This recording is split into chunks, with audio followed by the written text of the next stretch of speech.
سلامونه نیکې هیلې احترامات مو ومنئ ملګرو. هیله ده چې روغ جوړ د صحت عافیت جمعې به مو پر تن اوسېږي. ملګرو یو ځل بیا درته هرکلی وایو په هوپ انګلیش اکاډمي کې. هیله ده چې روغ جوړ د صحت عافیت جمعې به مو پر تن اوسېږي. ملګرو لکه څنګه چې موږ تاسو په 26 درس کې د اجکټیو پر تعریفونو باندې خبرې وکړلې او ورسره په مثالونو باندې موږ تاسو وغږېدلو.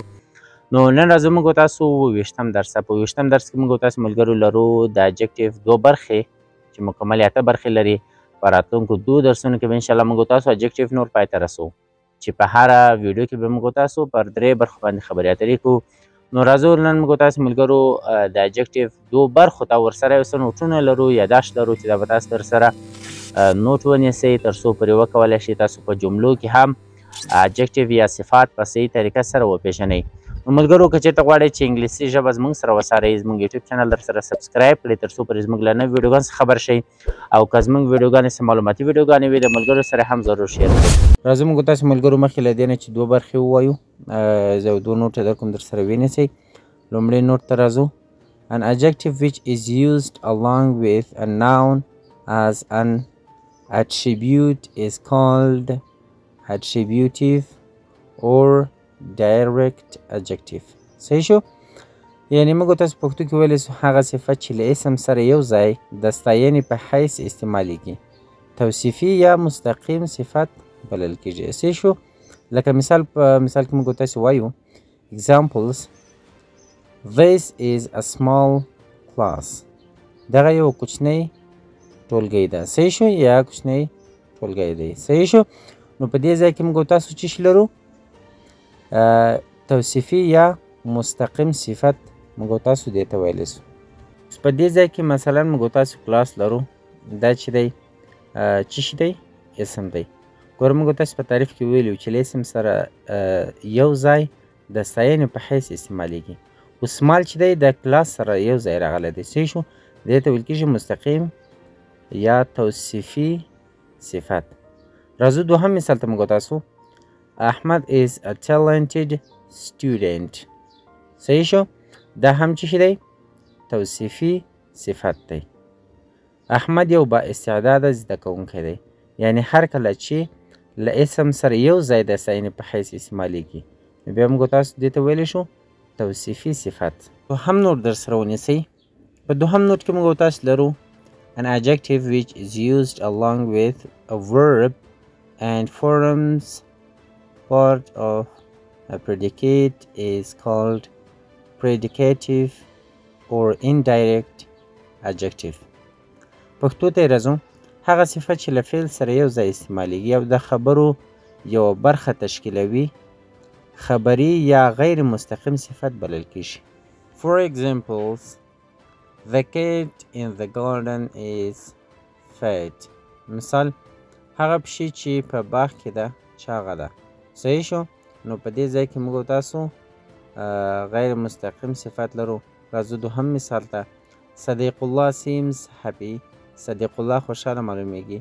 نو په دې ځای کې موږ تاسو ویلی شو چې دغه صفت څه شی دی؟ غیر مستقیم صفت دی.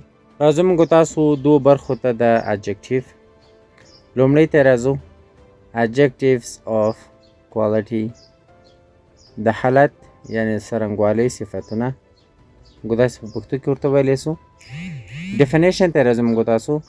Adjective of quality are those which show the kind or quality of persons, places and things. راځو موږ تاسو لکه مثلا موږ تاسو کوم صفتونه ویلی شو چې دا په کوالټي کې راځي. موږ تاسو ویلی شو چې مثلا tall, small, beautiful etc. که نه؟ لکه جګ، کوچنی، ښایسته او داسې نور. دغه صفتونه په چیش کې راځي؟ دا په کوالټي کې راځي. صحیح شو؟ مثلا په مثالونو کې موږ تاسو وایو for examples: This is a small class. دغه ټولګی کوچنی ده. نو دلته موږ تاسو د کوالټي خبره کوو. صحیح شو؟ بیا په دوهم مثال کې موږ تاسو وایو Ajmal is a tall boy. اجمل یو جګ هلک دی. نو دلته موږ تاسو د کوالټي خبره وکړه چې جګ، ټیټ، ښایسته، بدرنګ. صحیح شو؟ دا چیش کې راځي؟ کوالټي صفتونو کې راځي. در سره ونیسئ. موږ تاسو یو ارټیکل لرو په نامه د ده. صحیح شو؟ په ځینې ټیم کې موږ تاسو ویلی شو the یا they. نو دغه چې هر کله له صفتونو څخه مخکې استعمال سي، له adjective څخه مخکې استعمال سي، دغه صفت بیا په اسم بدلیږي. صحیح شو؟ یعنی دغه صفت چې وروسته له د نه راسي، مخکې ترې نه د راسي. صحیح شو؟ د اشخاصو په معرفي کولو باندې دلالت کوي. For examples, the poor are usually more generous than others. فقیران معمولا له نورو څخه سخي دي یا سخي وي. صحیح شو؟ بل مثال ته موږ تاسو راځو. After the battle, they buried the dead. وروسته له جګړې څخه هغوی مړي ښخ کړل. اوس موږ تاسو دوهم برخې له adjective ته په دوهمه برخه کې موږ تاسو لرو adjectives of quantity، د مقدار یا کمیت صفتونه. صحیح شو؟ موږ تاسو پښتو کې ورته ویلی شو.